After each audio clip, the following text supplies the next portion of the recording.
Welcome to Sweet Life Beat Life. We hope this video helps. In this video, I will show you how to make beautiful caramel nests. First, let's gather our simple ingredients and essential tools. You'll need 1 cup of granulated sugar, 1/4 cup of water, and 1 teaspoon of white vinegar. Also, have a clean, heavy-bottomed saucepan, a heat-resistant mat, a whisk, and a metal spoon ready. These items are crucial for a smooth and successful caramel making process, ensuring safety and precision from the very beginning.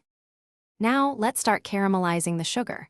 Combine 1 cup of granulated sugar with 1/4 cup of water in your saucepan. Add 1 teaspoon of white vinegar.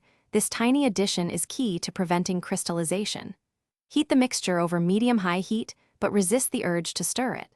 Let it boil and cook undisturbed until it transforms into a gorgeous amber color, which usually takes about 5 to 8 minutes. This patience ensures a perfect, smooth caramel. Once your caramel reaches that perfect amber hue, immediately remove the saucepan from the heat. Now for the fun part, crafting your nests. Dip the back of a metal spoon into the hot caramel, letting any excess drip away. Then, quickly drizzle thin, delicate strands onto a greased surface, forming beautiful nest shapes. Remember to work swiftly, as the caramel cools and hardens incredibly fast, often in under 30 seconds.